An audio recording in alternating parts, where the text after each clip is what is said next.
All right, so step 3, we are going to go ahead and glue our tube into our blank. Blank has since cooled off.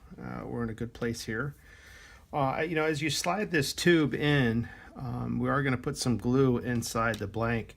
There's a huge risk that some glue could, or epoxy, I guess I should say, could make it into this tube, and that's just bad news. So I have this little thing here. It's a little vacuum chamber. I keep some yellow clay in here. I like the yellow because it's really easy to see. And I basically just, get myself a flat piece, push the tube in, rotate a little bit, and now I've got a nice seal at the end of the tube for putting this in. One of the other tools I'm using here, this is a fancy coffee stir. I think they come in like boxes of 5,000 or some crazy number. It's a great little thing, very disposable, easy to use.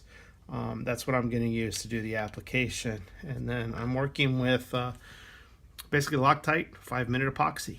And they're not kidding when they say 5 minutes. At 5 minutes, you almost can't work with this stuff.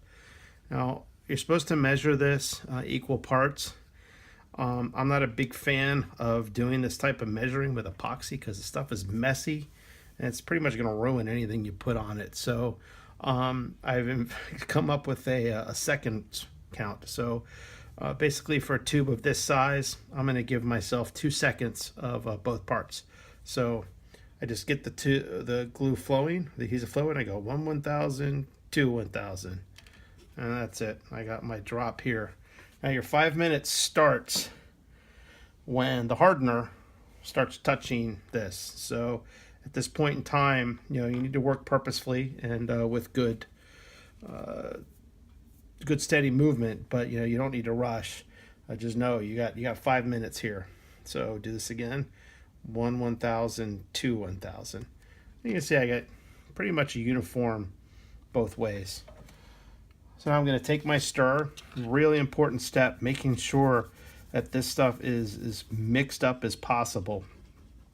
If you miss some areas, I guess you could have some parts where it's weak or doesn't even cure at all.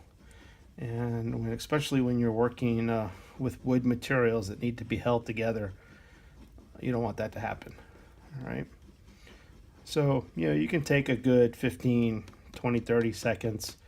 Don't worry, you're not going to run out of time here. And of course, the more you do this, the more proficient you get.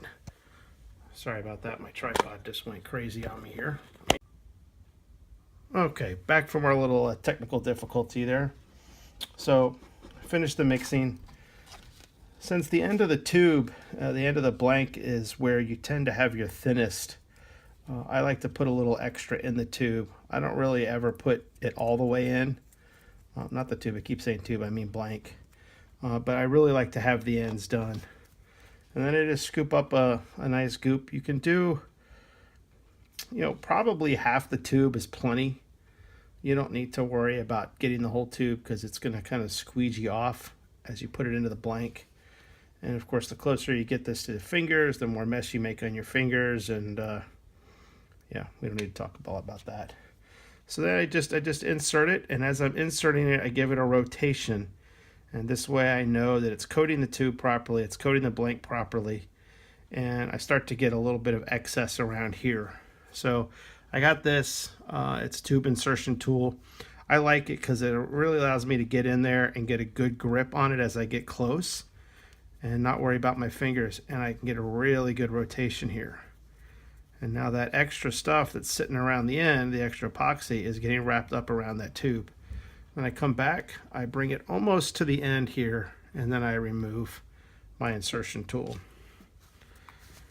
Take my paper towel here, make sure my insertion tool is clean.